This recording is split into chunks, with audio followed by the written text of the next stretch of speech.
Hey everybody, I'm Tamara Beatty, voice and performance coach. Today I'm talking about getting into shape, how to get into shape or back into shape if you've been away from it for a period of time.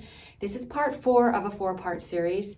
It is designed to be linear with 4 episodes. Part 1 going over the first important thing that's necessary to do to actually get into shape. I go over the psychology of why we don't get into shape and how we can kind of overcome that. 2 is the second thing, 3rd is the third thing. Going linear, and I go over exercises that help us to really start building and have the right focus. Now we're on to step 4, which is foundational strength in song. We want to establish and gain foundational strength in our songs so that when we start to sing them, we're not pushing and forcing. However, I just want to say, if there's people out there thinking, but I do want to get into my belt range, I have to, I need to. Don't worry, by the end of this, I'm going to address that as well. But first, I want to just stay here. In episode 2, we were talking about foundational strength across your head voice and chest voice ranges, sort of avoiding the mid and the chest high, really high, belty chest voice range. In week 3, or in part 3, episode 3, we were talking about gaining ease in your higher chest voice range, not totally full belting range, just underneath that. That's where I actually want to start today. I want to start in the spot where, it's not totally easy, but it's not very, very, very taxing. And for that, I need you to think of a song that lives in that area. Now, maybe if you're proficient at playing an instrument, you can just change the key and say, hey, if I change the key into this key, it basically spans the range you're talking about. Then great, do that. Try and think of a song that's not too hard, but not too easy. In the original key, if you're not proficient with an instrument, or in whatever key if you are. So think about that song for you. It would be a song that's not jumping across ranges too much. It's sort of more in a range that doesn't have a lot of notes. It's definitely not spanning head voice to chest voice. Think of the 3 top songs you sing. Find the one that doesn't feel like it's nuts and crazy, and ideally put it into a range that works for you, even if you have to do it a cappella. Okay, now that we have that range, you'll remember that we used a very specific syllable in episode 3. There's other ones you could also use, but we used the syllable bo. And we did because it is rounded out, it's harder to push and force. It's easy to sort of tell when you're not doing it kind of nice and open or in our quote unquote proper or correct way, because it'll kind of scrunch and crunch up and it will sound more like a ba or an ah, kind of brighter like that. We want to stay in the bo bo bo instead of bo bo bo, or bo bo bo instead of bo bo bo bo bo bo bo. Kind of a little bit over rounded, but not over rounded like this too much. There's a lot of videos out there talking about this overimposed sound down here. There are some benefits to it, but it can also go astray, just saying. Either way, I'm going to be talking about just slightly extra rounded sound, especially at your high chest voice range or high full voice range when it might get a little bit tight. You're going to want to just, bo, bo, bo, bo. Not this though. Bo, bo, bo, bo. Bo, bo, bo, bo. Wherever it is in your range that we are working at, and don't go higher than the range that we need to. I explain what that range is in episode 3. We want to find a song that works with that. And then what we're going to do is simply bo, bo, bo that chorus. Let's give it a try. Okay, I'm just going to choose a song. I'm going to choose She's All I Want to Be by Tate McRae. It's at a really good spot to practice this range because it's in a lot of people's, I wouldn't say female range, higher chest voice. For men, it's going to be in that range for people who are a little bit more advanced. And if not, it's one that you can easily just pitch down and go a little bit lower, and it's at that nice right zone. So I'm just going to show you that. Actually, I think it's there. Let's hear it. Pre-chorus. Stupid boy making me so sad.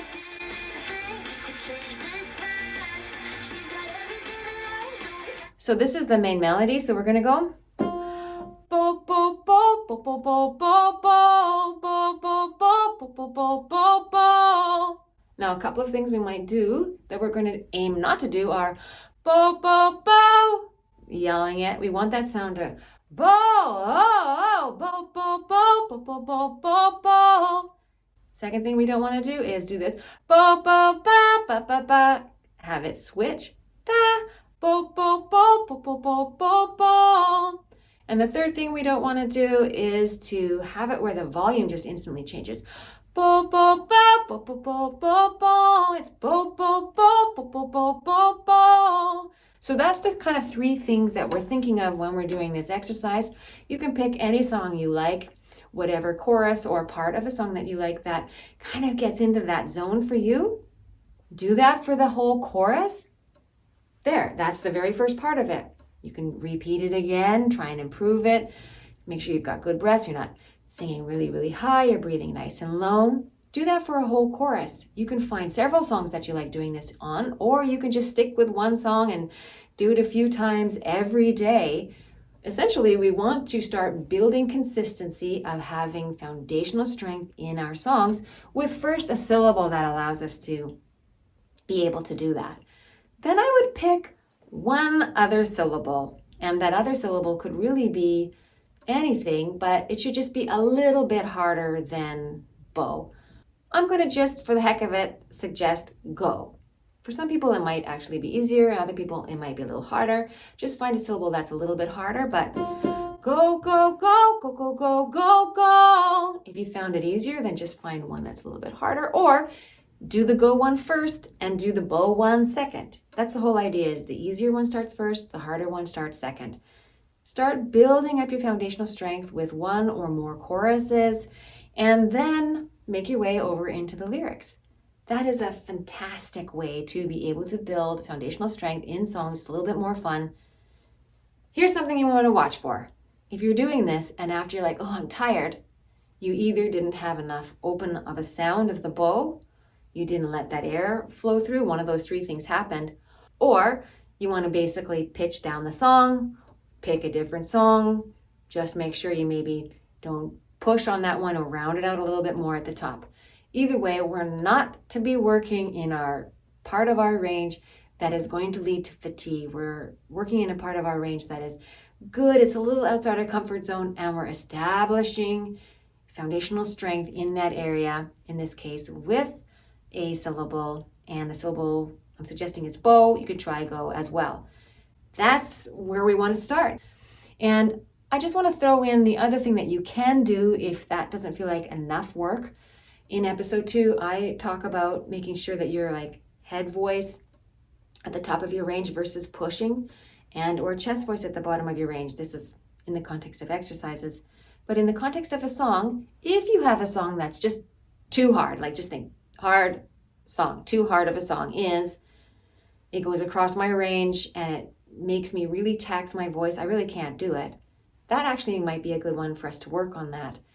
And instead of us trying to belt those notes in the high range, what we can do is just decide to balance out our head voice and our chest voice, even if it's totally not how we would sing it on stage, and just make sure, oh, this is a head voice note, this is a chest voice note. I'm just going to balance out my volume. Go back to episode 2 if you want to check that point out and understand how to do it better. And go ahead and do that in your songs. These are 2 different ways to go about strengthening your voice. They both work. It's good to have a few things in your arsenal to be able to do that. So everybody, this is a very straightforward way to be able to build foundational strength in songs. If you're looking for more information on how to do this and the kind of sequential, linear scope and sequence way of getting there, you can check out my Foundations training program. It's designed to be 6 weeks, so you can go over 6 weeks, or you can kind of use the same binge method I talk about in episode 2, where you go through things and then you go back and you just make sure you've had enough time at each one, even though they're more in a limited range than you might usually be working with. It's still very important to build that foundational strength. Check it out, see what you think. Guys, fantastic work. You started with episode 1, establishing a consistency. If you aren't consistent now, then we didn't go through the steps quite right. So go back there, establish the consistency, then do your exercises for 2, exercises for 3, put it into songs here for number 4. Then if you need to take this process a little longer and repeat things, go ahead and do that. This is just the kind of the framework to work on. And the way that I designed this was hopefully, depending upon where you're at, you'll still be able to do it. You don't have to always stay low. You can just stay in the zone that works for you depending upon where you are. Getting back into shape really just requires the sequential understanding of what to do, what not to worry yourself with, managing, what to think about at every step so that you don't try and put too many expectations too high, but also that you're not staying in the bored zone. That's really, really, really where people get caught. I think it's either like too hard or too boring. So I've designed this to be able to be somewhere in the middle. Find your middle, go with it, repeat these things with lots of consistency, and you are going to notice that your voice gets more in shape. Remember that I do have other resources, the free YouTube program, the stability training, or I've changed to say the easy chest voice workout. Basically, it's a workout that it doesn't go too nuts, but it really allows you to establish some foundational strength. For everything else, check out my foundations training course or the conditioning workout pack below for the different things that you can use to help not only with this aspect of things, but to carry on, how do you go from here to there? It's all in those resources. For those people who are saying, great, I love that, but now I still need to be able to belt a little bit higher. How do I do that? Well, that's going to be our bonus episode. That's going to come in the next video. A bonus on how to address that higher area if that is pertinent for you. Everybody, thanks so much for being here. I'd love to know if there was one thing or one exercise or one idea in this 4-part series that really, really helped sort of unlock something for you. Go ahead and put that in the comments below. I really appreciate that. If you like these videos, please subscribe. Happy singing. Take care, everybody. Bye-bye.